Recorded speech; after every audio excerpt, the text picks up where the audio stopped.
So I decided to go over this paper that I wrote that is all the research that I did for my video that I just put out about Genesis 1 through 11, and it's my effort to find a really coherent explanation of things. And I just thought I'd go through kind of the high points of it and how I got to the conclusions that I arrived at. And the video that I made, I just kind of did everything in a chronological narrative structure. And I took a little bit of creative license with some of the details. But in here, I kind of list out everything specifically, why I think this could be possible or that. And there's really a lot of flexibility with a lot of this stuff. But I think that it has a great deal of explanatory power.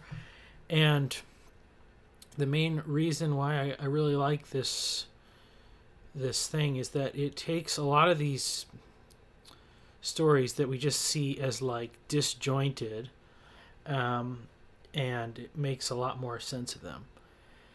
And as an example, so this book here is a new commentary on Genesis 1 through 11 from Ken Ham, who's really not the craziest of the creationist people. Have you ever seen that Kent Hovind guy? He's got all sorts of crazy stuff going on. But anyway, in looking at this thing, he obviously answers in Genesis.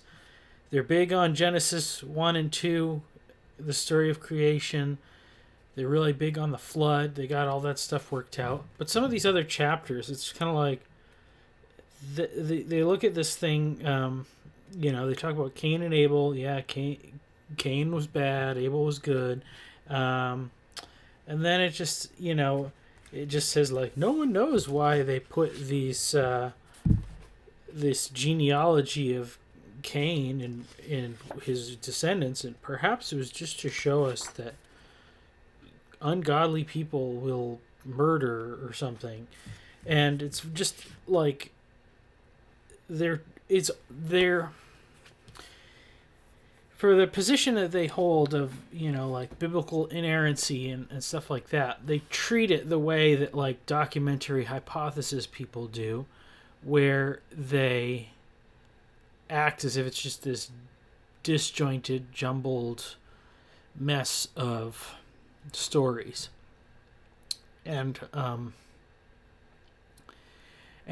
think, well, if my basic line of thinking was the Tower of Babel story, that's when the nations are all divided, language is divided, everybody goes their separate ways. And so the stories prior to that, that's what everybody carries with them. And that's why when you look at comparative mythology, you see very strong correlation between the Bible and other mythologies in their creation narratives, the flood events, some of the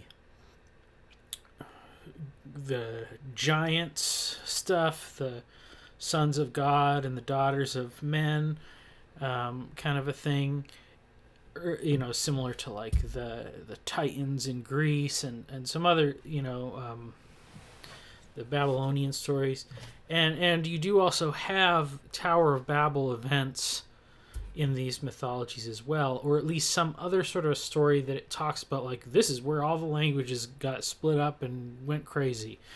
And so it really makes sense that, like, yeah, if everybody went their own separate ways, then they would take this sort of memory, and everybody would know, different groups would know certain parts of it better than others. But that's the part that really belongs to everybody.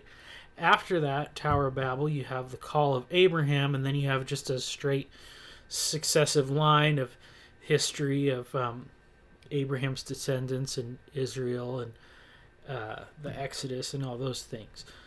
So, and that's what the Bible is really about. But this prior segment is really the background to all mythology. It's the universal mythology.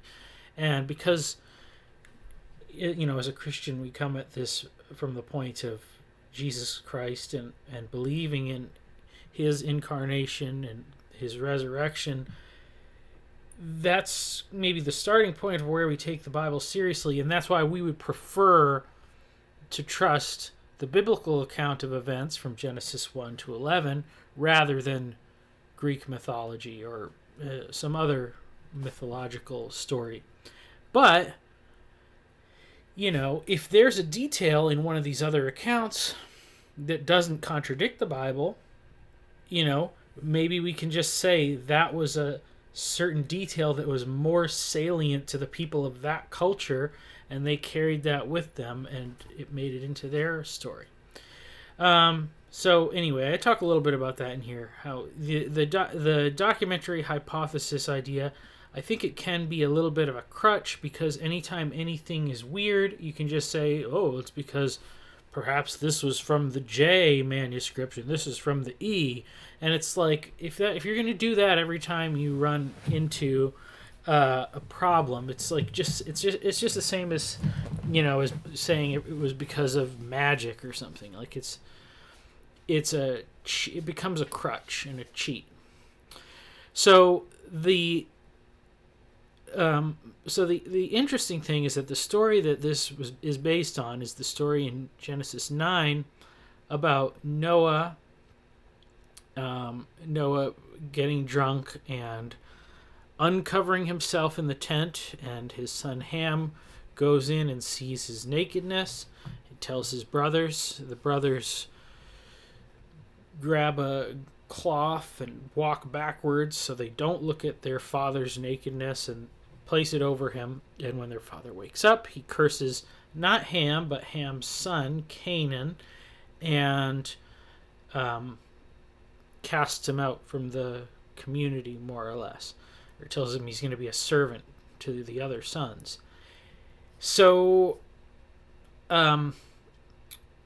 this passage has multiple interpretations, because it's not like the most clear thing, straightforward. It seems like either the punishment doesn't fit the crime, it's difficult to tell if it's Noah being drunk that's the problem, or if it's the acts of the sons that are the problem. But either way, you can't just read it one time and say, oh, obviously I know everything that happened there. The most straightforward thing is the kind of like, it's a thing about of Noah was foolish for getting drunk. Ham was wrong for being a voyeur and looking naked, his father's nudity. It's kind of like a thing where like he's snickering at him. But when we look at that chapter in that passage, there's some details that really stand out. One is that this issue of Ham being the father of Canaan is mentioned multiple times, and the idea that only 3 sons of Noah come out of the ark, and from those 3 sons, that's where all the people of the world came from, and so it's saying, like, it sounds like it's really trying to correct some errors that people have, some perceptions of different things, and it turns out that there is quite a bit of, in other sources, kind of like legends about this stuff. There's legends of Noah having a 4th son, of stuff about Ham and Canaan. Canaan maybe is Noah's son, or there's different ones. And as I said, the Bible is the one that we're going to use as the decider. I'm not going to prefer another tradition to the Bible, but the point is that it's correcting errors because these errors were out there and people were thinking about them and talking about them. And so it seems like that's something we see in certain places. Like there's legends of people saying that they were descended from Noah's fourth son. So so the common views of this passage are, first, that it's a just about the drunkenness and the voyeurism. Secondly, is that Ham castrates his father, preventing him from having future children. Third is that it's a story of incest, but it's Ham sexually abusing his father while he's unconscious. And the fourth option, that is kind of where I started on this, is that it's maternal incest. And I got this first from Michael Heiser's Naked Bible podcast, where he talks about this passage. And he basically says that when it says that Noah uncovers his nakedness in the tent, that this is an allusion to Leviticus 18. Leviticus 18, 6 through 8, where it says, "None of you shall approach any of his close relatives to uncover nakedness.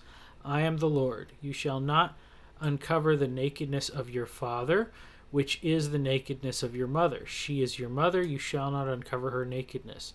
You shall not uncover the nakedness of your father's wife. It is your father's nakedness." So it's saying his nakedness can refer to a woman's nakedness, and that would be his wife. And it makes the same thing when it talks about like your uncle's nakedness. Your aunt, if you approach your aunt for sex, you're uncovering your uncle's nakedness, etc. And then when it goes a little further in Leviticus, there's another verse about a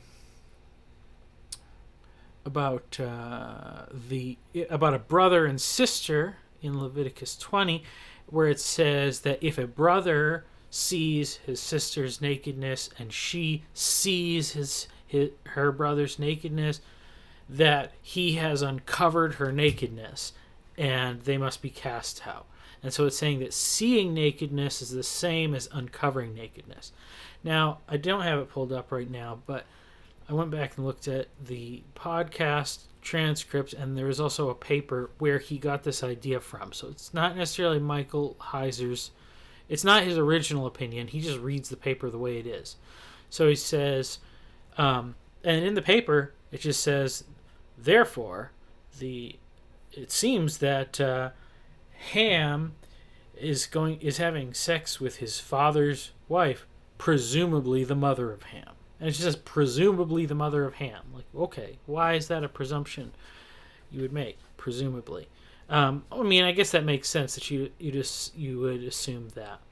But and that was the end of the thing. And people were defending this like, yeah, this is so exciting. Isn't it crazy? Like the weird stuff you find in the Bible.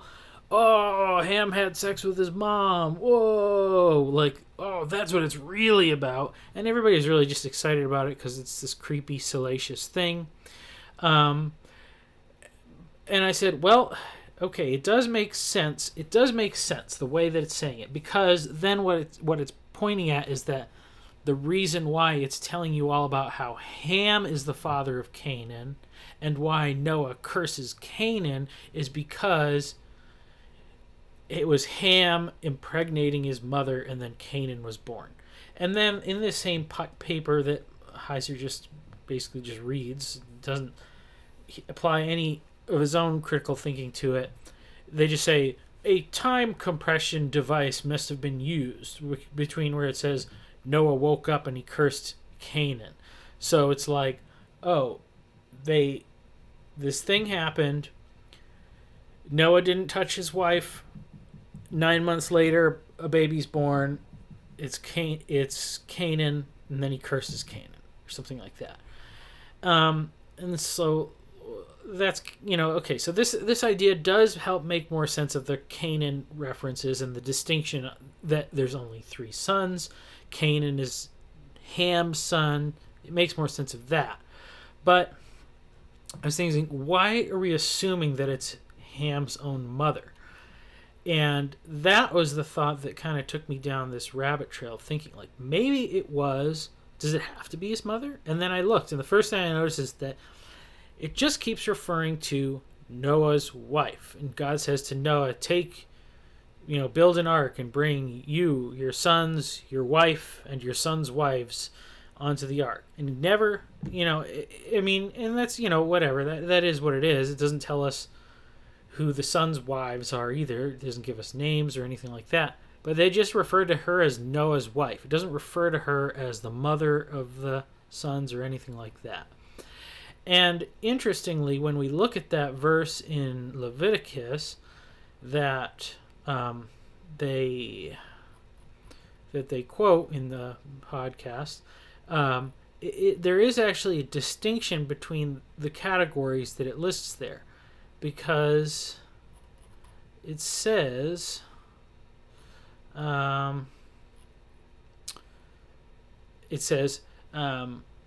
none of you shall approach any of his close relatives to uncover nakedness. I am the Lord. You shall not uncover the nakedness of your father, which is the nakedness of your mother. She is your mother. You shall not uncover her nakedness. You shall not uncover the nakedness of your father's wife. It is your father's nakedness. So there is a distinction here, because when it's the mother, because these are both your father's wife, the nakedness of your mother is your father's nakedness, because she is his wife. But in relation to a son approaching a mother, it says, you shall not uncover her nakedness. And then when it's talking about your father's wife, who is presumably not your mother, it's a second wife, it says, it is your father's nakedness. It's not in regard to a father's son.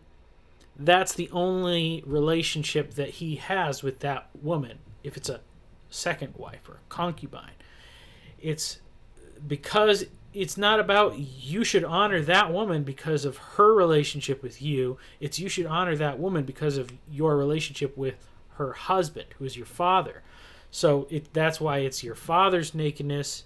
Whereas if it was actually his mother, that's not just something he did against his father. That's something he does against his mother. She's her own person in relation to him. That's another category that he's, gone against. And so it says, you shall not uncover her nakedness. So that's a distinction they could have made if it was the mother. And the other verse that they mention where they equate seeing with uncovering, seeing nakedness is the same as uncovering nakedness, is in Leviticus 20:17. If a man takes his sister, a daughter of his father, or a daughter of his mother, and sees her nakedness, and she sees his nakedness, it is a disgrace, and they shall be cut off in the sight of the children of their people. He has uncovered his sister's nakedness, and he shall bear his iniquity. But in that, and they're saying seeing nakedness is the same as uncovering nakedness. But there is a difference here, because it's talking about, it says if a man takes his sister, he sees her nakedness, and she sees his nakedness. It's a disgrace. It's a disgrace which is different from an abomination, which I believe is what it says in the other passage. And the punishment is not as severe, because I believe in Leviticus they're put to death.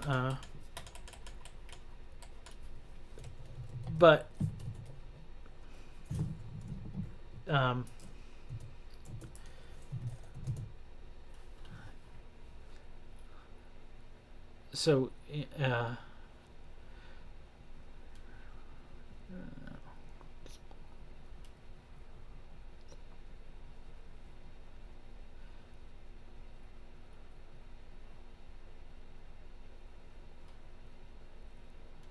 so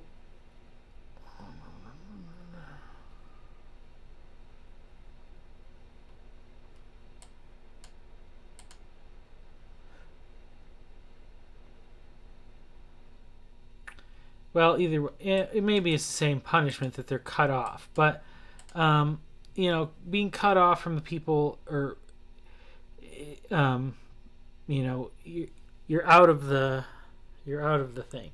Um, but you know, but there is a difference here with this mutual thing. It's like, oh, the brother and sister, they want to be a weird incest couple. We're not going to kill them or whatever, but they're not part of the community anymore. So yes, there is an equating of things, that seeing does mean sex, just like uncovering means sex. Seeing and uncovering are the same, but there is a distinction. The seeing is a more of a mutual thing. It's, there's, because both the brother is seeing his sister and the sister is seeing the brother. This is like a thing, like, if you have stepkids or whatever and they're teenagers, you want to be careful about like how much time they're spending together, because like weird stuff could happen, because it's like, it's natural, it's biological impulses, this stuff happens. So there's a rule that this is not right, and therefore people should treat it accordingly. But in the sense that it's treating it as like this mutual thing, it's not saying like this man is a predator, because it's a different thing. It could be mutual. So that would be weird if it was between a son and a mother, that it was that is a mutual thing or whatever. I mean, unless if this is a thing that's been going on for 100 years. And that's another part of the thing that's a little suspicious, because it says that Noah, after Noah was 500 years old, he had 3 sons. And we know, so, one of them presumably when he's 500, and then it says he's 502 when he has Shem. Either way, you kind of get the impression, they didn't have birth control. People were having kids because that was what God created them to do and commanded them to do. In this brief period of time, Noah and his wife have 3 children, and then they have no more children for nearly 100 years, and then somehow his wife gets pregnant again because of her son sleeps with her. But it seems very likely in that scenario that, if they had 3 children in a short amount of time and then no more children, maybe something happened to the wife. Maybe she passed away. Maybe she was kidnapped, because this is the world before the flood, where everybody's wicked and everybody's being sinful in all these ways, and this is where I start to get into some of the parallels. You can compare the story of Noah to the story of Lot. Lot is in Sodom. These, angels come to visit, and the people in the city want to have sex with them. He's trying to offer them his daughters instead. The angels blind everybody so they get away, but the people are like just all messed up in their order of thinking. And then the story in Judges about the Levite's concubine is basically, there's no intervention that happens, and then these people just abuse this woman all night long until she dies. So like, and those are kind of, Jesus compares the days of Lot to the days of Noah. And so, there's an illusion here that like, oh, if we look at this scenario here, we can kind of get a clearer picture of what was going on in this similar scenario. And so, we look at that and then we say, oh yeah, well, that's a time where it was very dangerous and all sorts of bad stuff could happen if people weren't being careful. So the idea that maybe if Noah had a wife, she passed away is not completely unlikely. And then also there's the thing of, as far as I can tell, I don't think there's any examples of a son sleeping with his mother in the Bible. But there is examples of sons sleeping with their father's concubines. Reuben, Israel's firstborn son, sleeps with Bilhah, his father's concubine.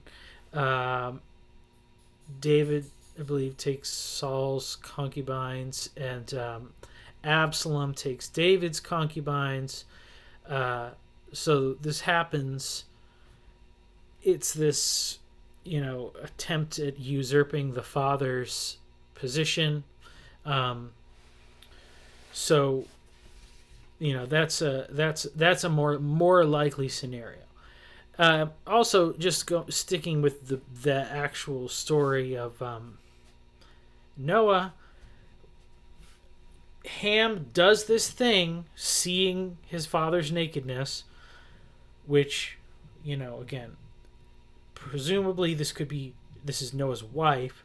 If it's Ham's mother, and what seeing means is having sex with, and he's going to go out of the tent and say to his two brothers, "I just had sex with Mom," they're gonna beat him up. They're gonna break his arms and legs or something. Like, it's gonna be a brutal response.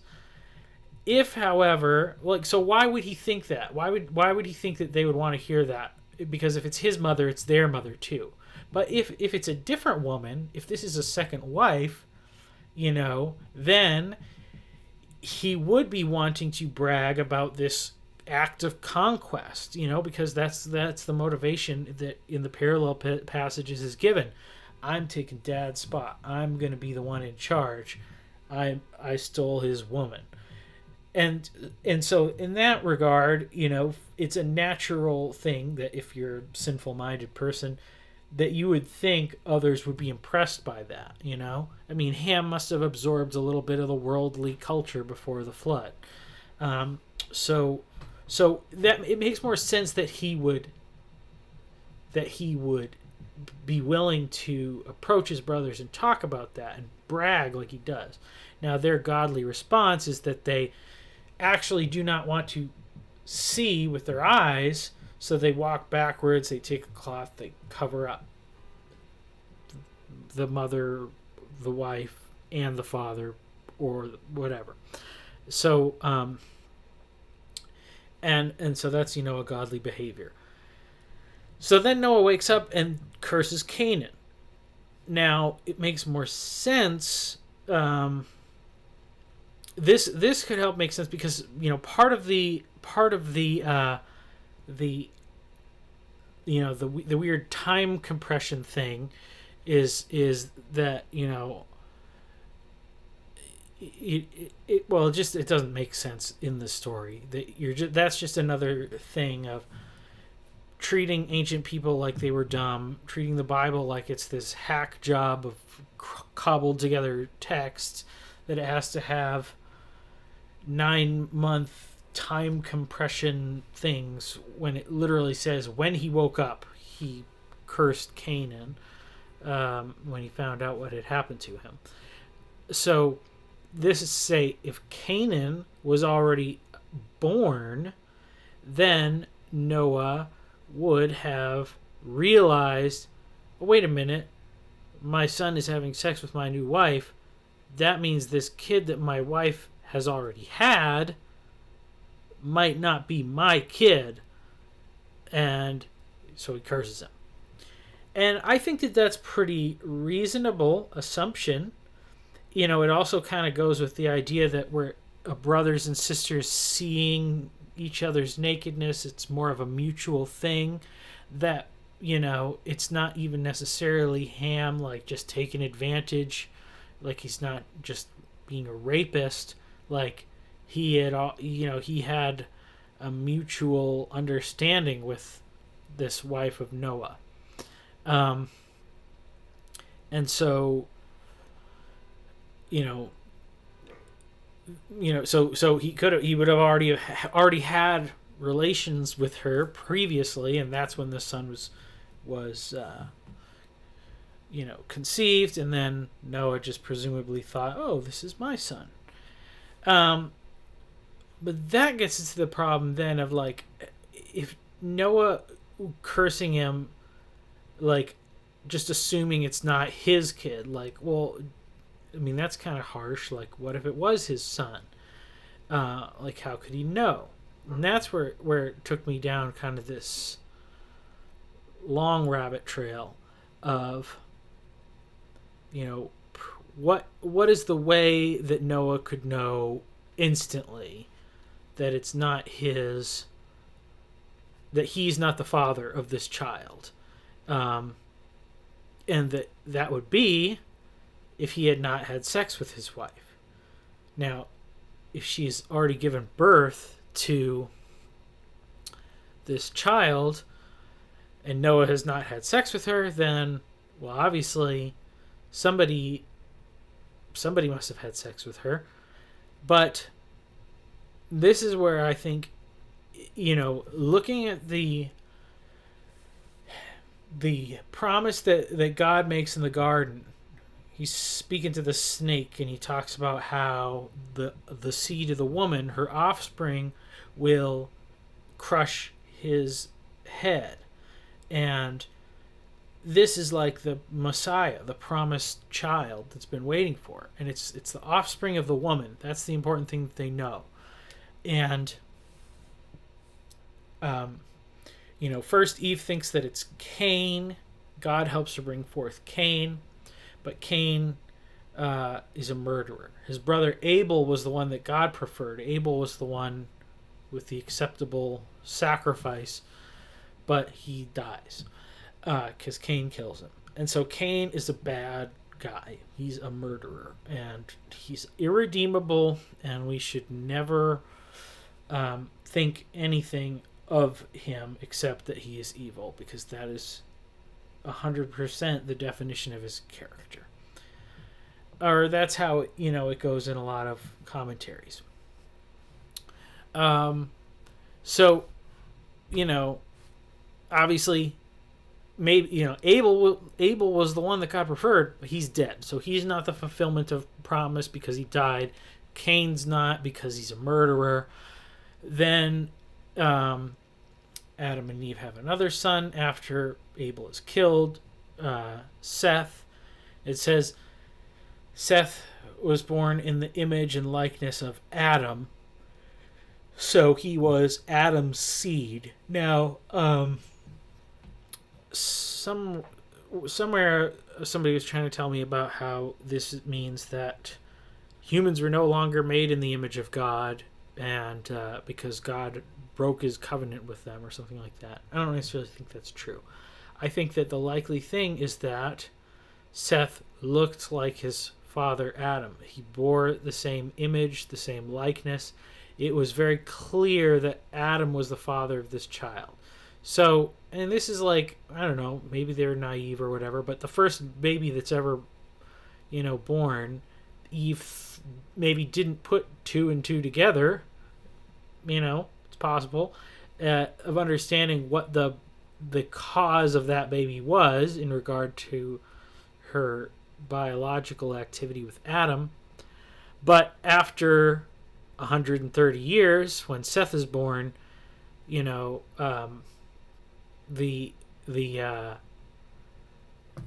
cause and effect relationship between sex and babies is more apparent, so this is obviously Adam's son. Then there's some other, in this flood world, promised sons. Enoch, Enoch is here, and he's a godly man, and there's the whole book of Enoch thing, and then he is taken up with God. So if God takes him away, he's not really the promised one, unless he's going to come back. And then there's this scenario with the sons of God and the daughters of man. which I don't have a problem with the supernatural view of that. Or if you don't like that, the Lord of Spirits guy kind of has this thing that it's not necessarily angels physically having sex with women, but people having sex in a ritualized way, participating with demonic powers.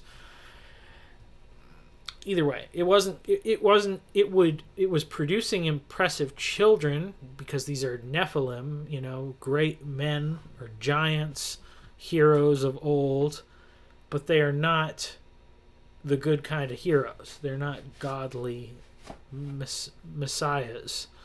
So I think that, with all those scenarios taking place, Noah may have come to the conclusion that the only way you could be absolutely certain that an offspring of a woman was this promised child was if it was only the offspring of the woman, purely coming from the woman. In other words, that if a virgin gave birth to a child, then that would be the promised one. And so I think that Noah may have figured that out. And then I go through this whole thing of like, well, okay, where did the women come from? And this is the interesting thing, is that God doesn't kill Cain. He sends him off into the distance. He takes away his ability to grow crops, but he gives him the, but he still has the order to be fruitful, to multiply, and to have dominion over the earth and the animals and all these things. And, it tells us the line of descent, Cain's descendants, and it gets to this guy, Lamech. And Lamech,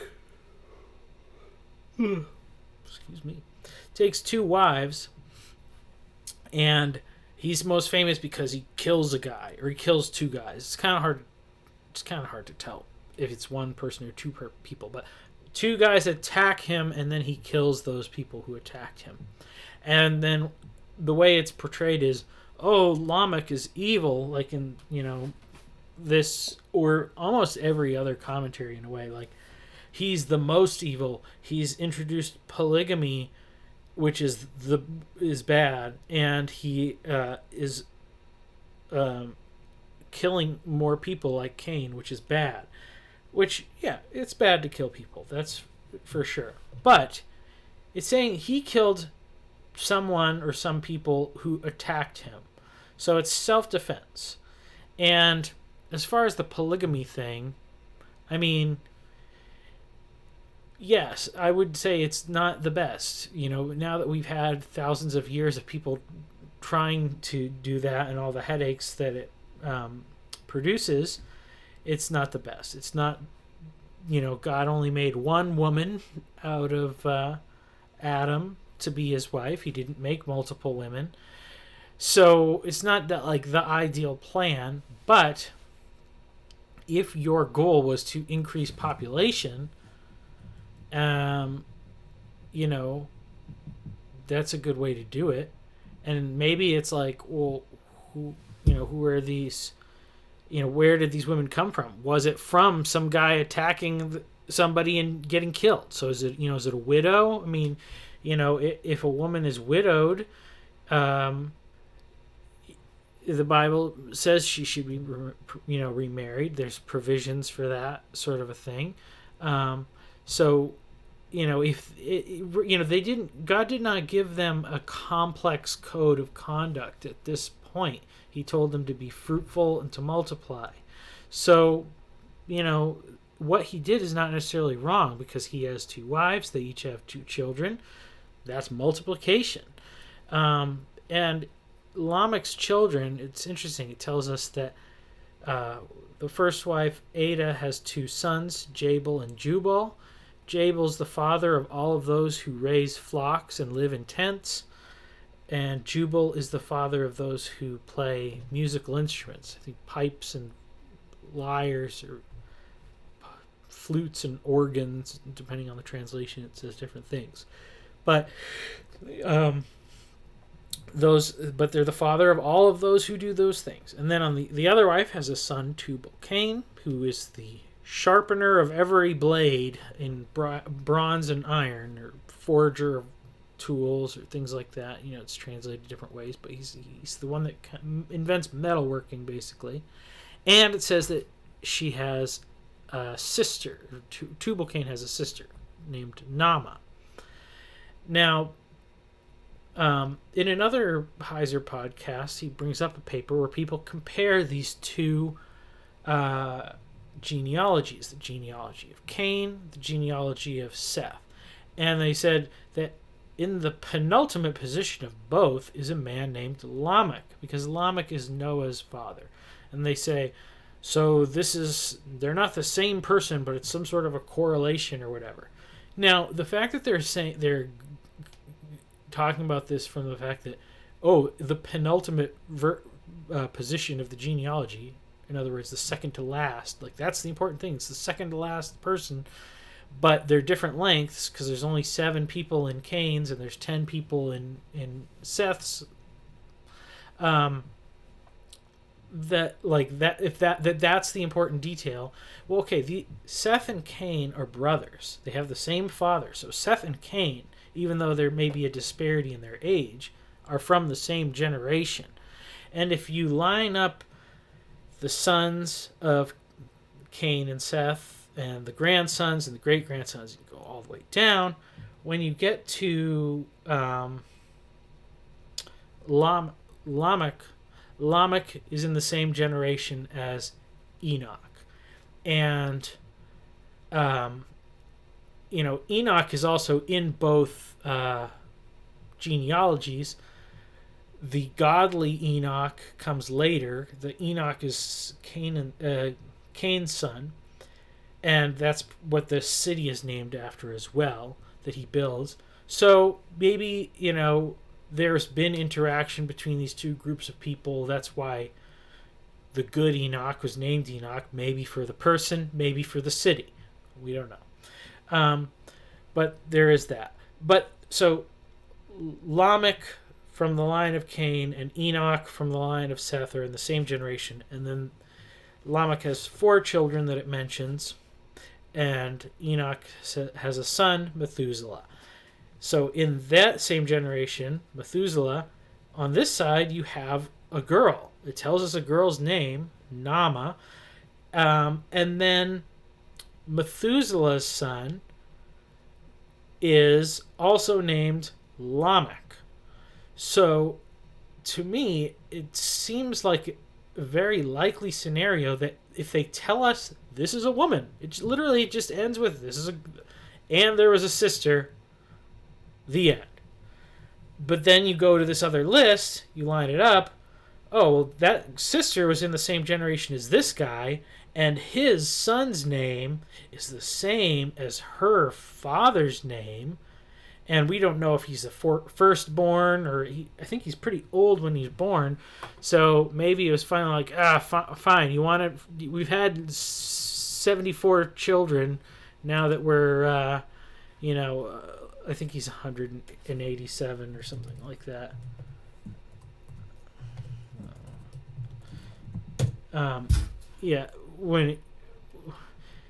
Methuselah lived 187 years and begot Lamech. So in 187 years, we don't know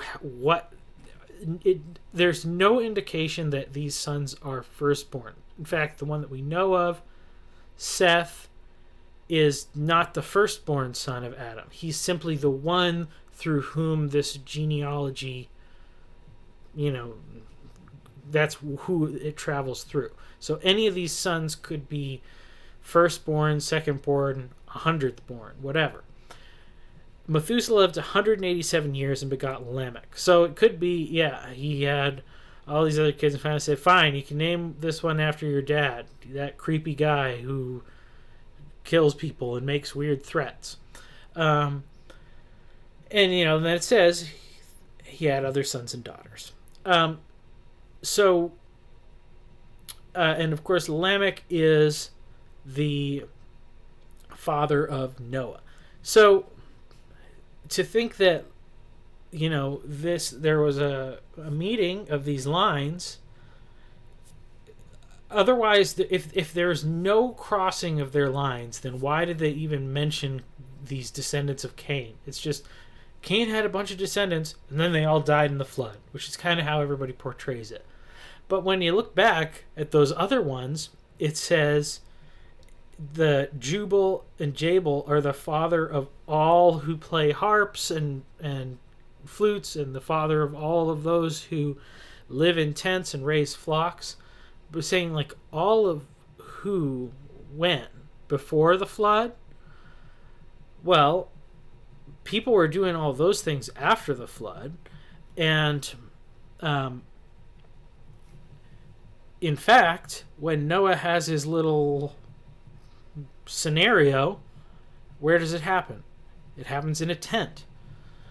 And Heiser brings up this point that technically, and I can see it in Logos when I look at it, and I need to learn Hebrew for real, so that I can argue with Jacob better in the future. But it's saying that the word that's usually translated his tent is actually should be the word her tent, and that's what it is. And so it's saying like Noah uncovered his nakedness and lay uncovered in her tent, which is like, well, who's the her? That's the wife of Noah. If the wife of Noah lives in a tent, she must come from the line of Jabal, who's the father of all of those who live in tents and keep flocks. And then it got me thinking, well, Noah was told to bring a whole bunch of clean animals on the ark, 7 pairs of all the clean animals, which is sheep and cattle and similar things. And clean animals don't typically just wander in from out of the wilderness. They tend to be kept in flocks by shepherds and cattle herders. And so it's not unreasonable to think that these animals may have been brought by people, and they don't necessarily have to be sons. It could very easily be daughters. And in fact, many of the women that we meet later on in Genesis are shepherdesses. Isaac's wife, Rebekah, and Jacob's wives, Leah and Rachel, are all taking care of the livestock. They're women who have gained the skill of taking care of flocks. And so I go through some of the details of the order of things and where it talks about Noah and his sons and his wife and his sons' wives and some things, and on that very day when they enter the ark, and so I kind of dramatized it in my other video, but it seems very likely that it could be that we always think like God brought the animals and they walked in 2 by 2 and it's this big miracle. Well, yeah, God does miracles, but he also causes people to obey him. And so if Cain and his family were sent off into this wilderness, and it says it was in the east, which presumably puts everybody else in the west, all the crazy stuff was going on in the world that was making God mad and that was going to cause God to destroy the earth. And then over here there's like this little band of wandering people keeping flocks and living in tents and playing musical instruments and all this stuff, and they have a connection a couple generations back, presumably through Lamech's father, Methuselah, and his wife. That's my theory. It makes a lot of sense the way it lines up, and the preponderance of those skills being present in the ark, after the ark. When you talk about keeping flocks and playing musical instruments, the person that comes to mind is David. So, so if we're thinking that scenario, you know, if they brought the women, then the if they brought the animals onto the ark, then it may mean that Noah and Noah's sons were not married until the day they boarded the ark. And so, if you think about it, everything that God says, take your wife and your sons and your sons' wives and bring them onto this ark. This is the first when God gives Noah the command to make the ark. The ark doesn't exist yet. The animals don't exist yet. They're not there right there in that moment. And yet we presume that the wives are there. But why? Maybe that was, in a sense, a prophetic message. Like when God speaks to Abraham, and he's saying, like, you're going to be the father of many nations, and, through your seed, the whole world will be blessed, and all this stuff. And, like, God says these things, and sometimes it takes a very long time for these prophecies to be fulfilled, or at least in our human understanding of things. That was like David being anointed king when he's a young man, and he doesn't become king until many years later. Or Joseph having the visions of, his brothers' wheat sheaves bowing down to him, and then that doesn't happen for a long, long time later. So, it could be perhaps that God spoke these things in a prophetic way, and that may have been a big, reassuring, motivating factor, because none of his sons were 100 years old when they boarded the ark, or roughly 100 years old, and they had no children yet. Now, in the list of the genealogies, a lot of these people aren't having their child until they're later, they're 105, 90, 70, 65, 162, 65, when they're having their sons. But these are not necessarily their first sons. These could be 5th sons, 10th sons, 100th sons. We don't know. Seth, we do know. He was 130 years old. Adam was 130 years when he had Seth. And Seth was the son that became the person whose lineage would continue. And what's the difference between Seth and Cain? Cain was Adam's first son. Cain was born shortly after Adam and Eve are kicked out of Eden. Adam and Eve had no experience being parents. They probably had resentments. They were struggling to figure out how to live in this world and how to do everything. And there's a good chance they maybe had short tempers with their kids or something, like they probably weren't good parents. But by the time they had gone through this experience and everything, and the loss of Abel, the death of their first child, these are different people that are parenting Seth. And so, and we see so often in the Bible that it's not the sons of young men or the firstborn who are the people that are appropriate for God's plan. And I talked a little bit about this in another recent video, that there could be, in a sense, some epigenetic factors of this, because a lot of epigenetic things are passed on through the father. And so it's like all of a person, for a man, all of his life experience literally goes into his seed and is passed on to his sons.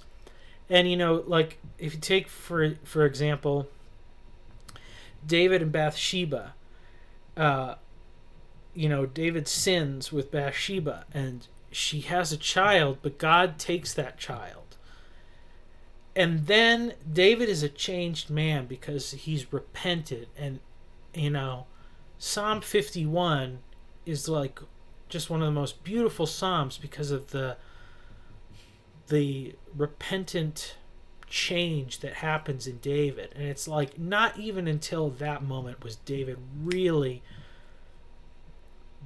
the full David.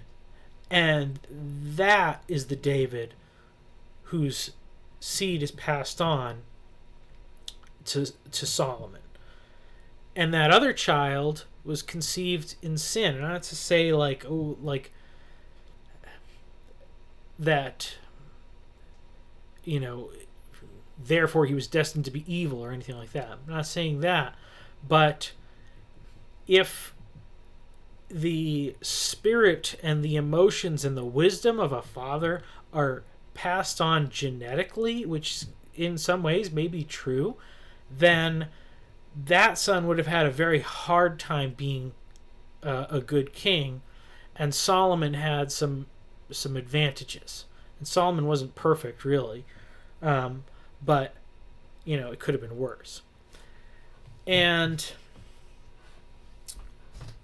which this kind of brings it back to the point of Noah cursing Canaan, because if Noah thought Canaan was like a miracle child, because I don't know if I said this, but so I think imagining that these daughters, I think, that came from the family of Cain come to the ark and are wives not only for Noah's 3 sons but also for him as well. So maybe 4 young women, and to be acceptable wives for Noah and his sons, I think they would have had to have been virgins, and to know for sure that they were virgins in that day and age, and in the wicked world the way it was, they probably had to be very young. So 4 very young women come onto this ark, and at some point the one who is Noah's wife, maybe she's the oldest of the bunch, that would probably be appropriate or whatever, but she could still be 13, 14, something like that. And if she became pregnant, Noah may have thought that she was pregnant in a miraculous fashion.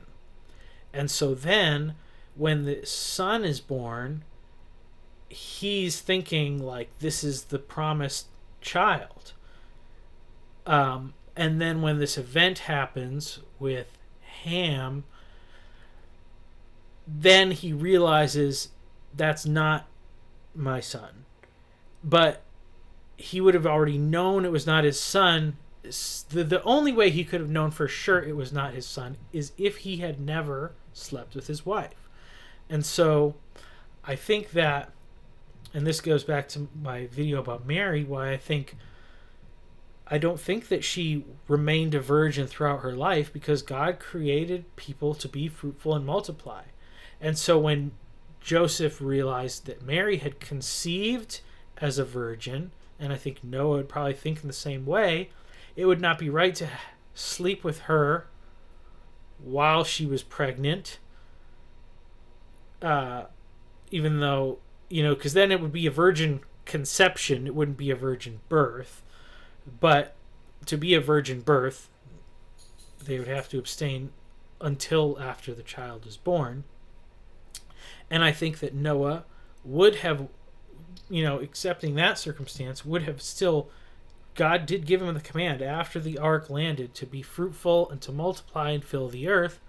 And so it would have been his duty and obligation to produce more children. Now, this is all conjecture as to why the reasons would be. But if you consider a 600-year-old man who's, going to have sex with a very young girl for the first time, if he wanted to have some wine, that's not that kind of makes some sense, he hadn't fathered a child in 98 years or whatever, so maybe he was just feeling a little rusty. He didn't know how things were going to go. Maybe she wasn't kind towards him. Maybe she had, if Noah thought this child was conceived in a miraculous fashion, and it was actually conceived during the trauma of the destruction of the world while they were on board the ark, she could be, having negative associations with those kind of things. She could be apprehensive towards him, especially if she had a mutually understood relationship with his son Ham, who is much younger and more appealing, then that would there's a lot of psychological kind of exploration you could do about why, but it's not hard to think of well, yeah, it makes sense that Noah would want to drink some wine before doing this thing. He may not be super excited about it. Some of it could be the idea of maybe Joseph was oh, is it now that Jesus is born and he's been here for a little while, now I'm supposed to have sex with this holy woman? We don't know what the personality of Mary was like. I mean, I'm sure she was a godly woman, but I don't know the weird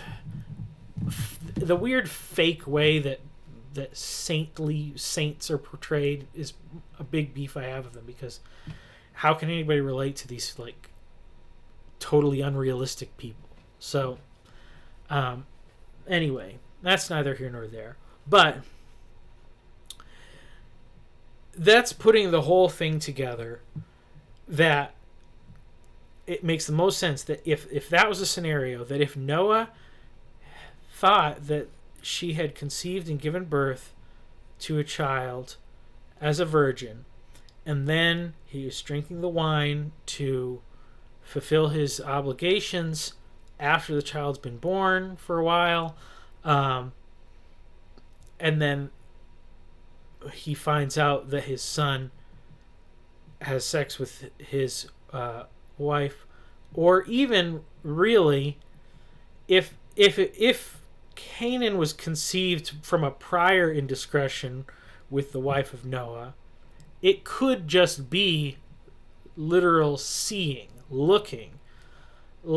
He could have just gone in there and said, and saw her and told his brothers, see how hot Dad's new wife is? Well, guess what? I had sex with her. That kid is my bastard. Or whatever. It could have been that. I mean, I think some of the other things, it could have been that he was saying, he went in there and had sex with her and came out and told his brothers, hey, you can go have sex with her if you want. That's what he was inviting them to do. It's one of these things where you can think as highly or as lowly as people about these people as you want to. And I guess that's part of my Calvinist background, is that I'm not surprised when people do really bad things. So, but I don't revel in thinking the worst of everything, of everybody. I think that the concept of total depravity is more nuanced than that. It just means nobody's doing anything in a perfect way. It doesn't mean everybody's always doing the most depraved thing that they could possibly think of. So, either way. But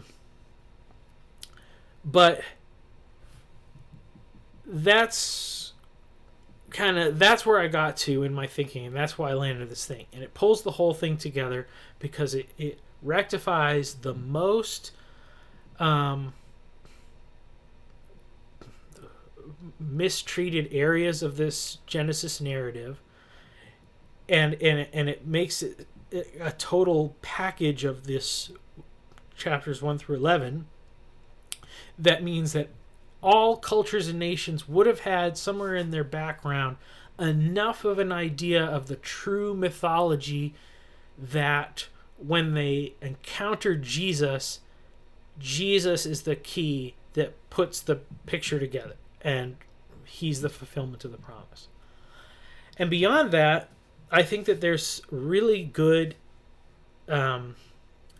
applications, theological applications to this interpretation, because these two passages, the line of Cain with his mark, and this story of Noah cursing Canaan, cursing of Ham and cursing of Canaan, are the two passages most used for racism. Because in the regards of Ham is the father of Egypt and Ethiopia, Cush and Egypt. So the African people, dark-skinned people, and some people say that's the curse, that God cursed them with dark skin. That's a lie. And that's probably been either a cause or an excuse for racism for a long time, and it's a despicable thing.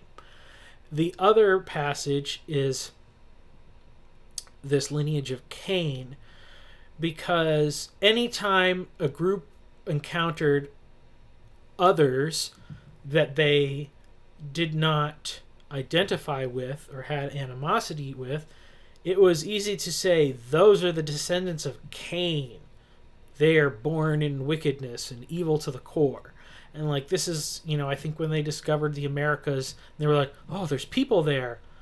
Well, they couldn't have come off of Noah's Ark, so therefore they must be the line of Cain, and we can kill them and subject them to cruelty as much as we want.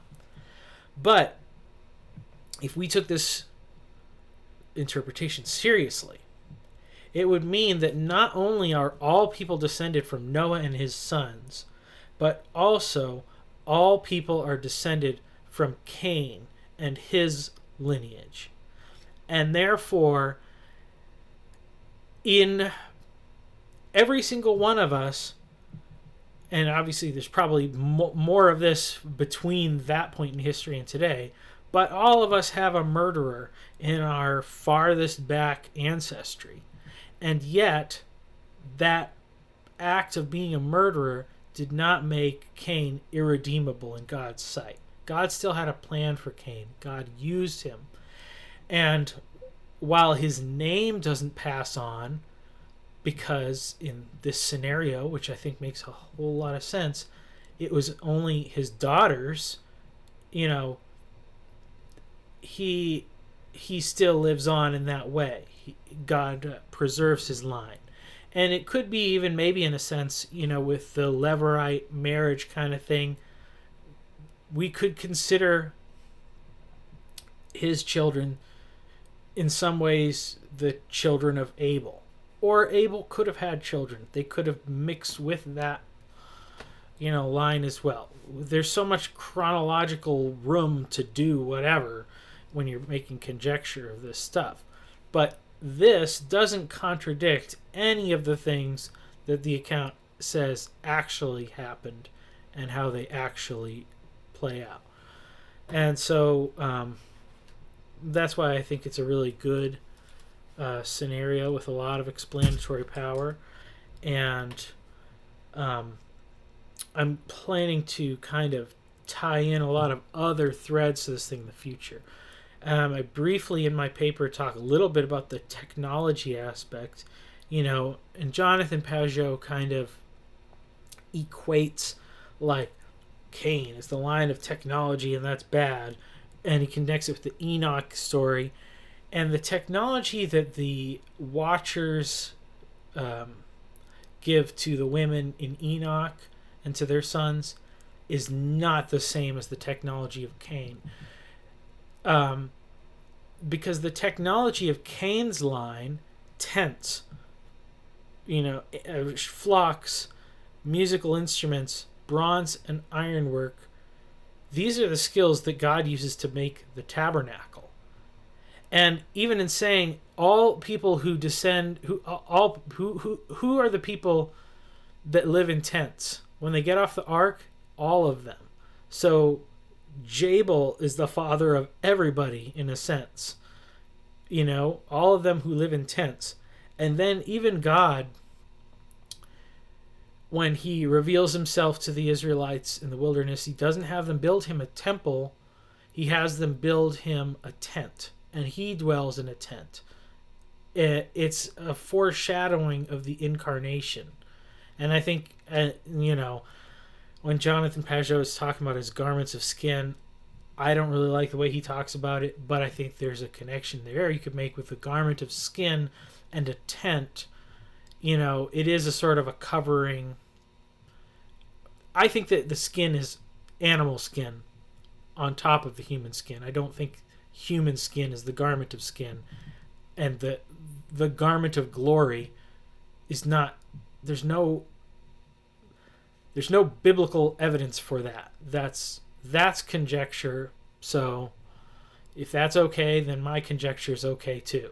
And personally, I like my view because it makes a whole lot more sense of the whole narrative, not just these disconnected chunks. So I'm going to talk about that later. But yeah, the tabernacle kind of redeems those technological advancements. And also, the ark was a technological, achievement, a great technological achievement.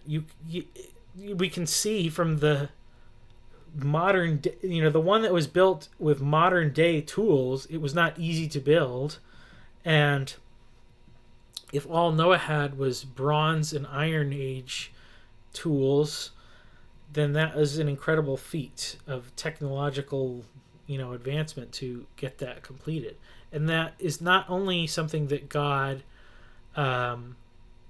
approves of, it was his idea. So technology can be used for evil, but it can also be used for good. And when it's used to fulfill the commandments that God's given to his people, I don't think that we should just lump it in with this technology is bad mindset, which is, the internet's a whole other thing. I mean, we do not have a good grasp on what we're doing with some of this stuff, and the metaverse is even worse.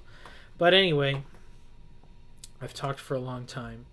But hopefully that gives you some more insight into how I arrived at the conclusions I came to in that video.